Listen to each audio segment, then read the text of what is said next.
So let me explain this to you really quickly.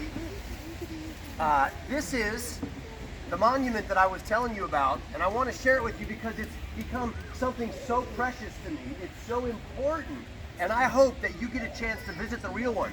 In Plymouth, Massachusetts, where Plymouth Rock is, where our pilgrim forefathers and foremothers landed in their little boat, they started their society there, and they left for us the recipe that would build a free and just society that later becomes the foundation for our Constitution and everything else.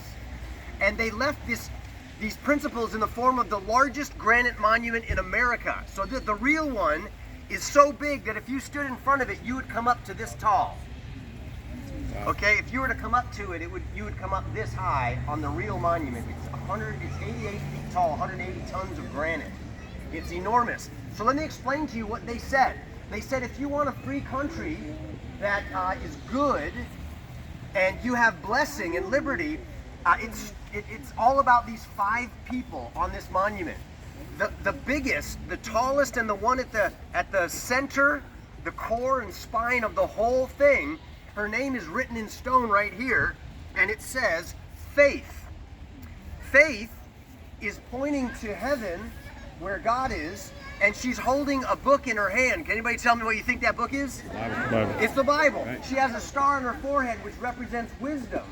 So our forefathers and mothers told us, you start with faith in God and in His Word, and He'll give you wisdom so you can make good decisions. And that faith will be manifested firstly through this person right here, and her name is Morality. Morality's holding the 10 Commandments in her left hand. She's holding the scroll of Revelation in her right hand, representing both the Old and the New Testament. But they believe that morality, being good, isn't something that the law forces you to be. It starts with a change of your heart by the preaching of the gospel of Jesus. Yeah. How do I know that? If you look to her left, under her chair, it says evangelist. Any pastors out here today? The gospel must be preached, and when someone believes it by faith, it changes them on the inside. And now you love what God loves and you hate what God hates. No one forces you to have those values. God gives them to you in your heart with the change that comes from the gospel. Then you have your moral standards, so you know what good is and you know what evil is, and you don't mix them up. Then that becomes the basis for your laws. And here's the man of law, the judge, who's sitting in the seat of the judge. He's holding the book of law in his hand. And if you notice, the book of law in the judge's hand is directly beneath the book of law in faith's hand, indicating that man's laws must always line up under God's laws, or they're not good laws. And his laws are balanced on his right by justice and on his left by mercy.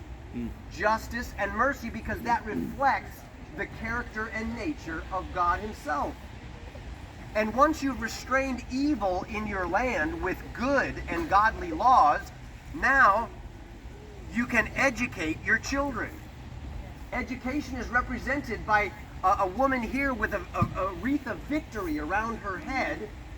This is likely a mom, a mother, who has taken it upon herself to be in charge of her children's education, to train them up in the way they should go so that when they're old, they won't depart from it. On her right, it says youth, and she's teaching her kids. She's holding the book of knowledge, which is the Bible. And on her left is an old man named Wisdom, who's got a Bible and a globe in his hand, indicating he's now old and he has a biblical worldview. And the result of this strategy, if you educate your kids and your kids' kids, you end up with this guy, and his name is Liberty. This is the Liberty Man. He's dressed in the full armor of God found in Ephesians chapter 6. He's wearing the breastplate of righteousness, the belt of truth, the helmet of salvation. He's holding the sword of the Spirit, and he's got the sandals of the gospel of peace on his feet. And the chains on his wrists and his ankles are broken because tyranny has been overthrown. He is set free, internally from sin and externally from tyrants and bad governments. On his right, it says tyranny, and he's got his foot on the chest of the beast, of the lion. If you look on his shoulder, there's the claw of the lion and the lion's head and its hide draped over his back. The lion represented England during their day, the source of tyranny and bad government. And he is now liberated, and his wife is on his left, and her name is Peace.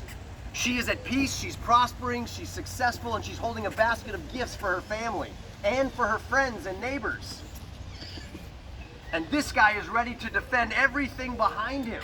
He's not a rioter or a rebel. He's not an insurrectionist. He is somebody who loves his faith and his God.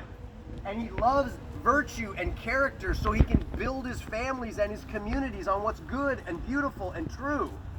And he gets involved in laws, just like some of you here who are faithfully entering into the political realm to make sure that evil is restrained so our children have a blessed future ahead of them.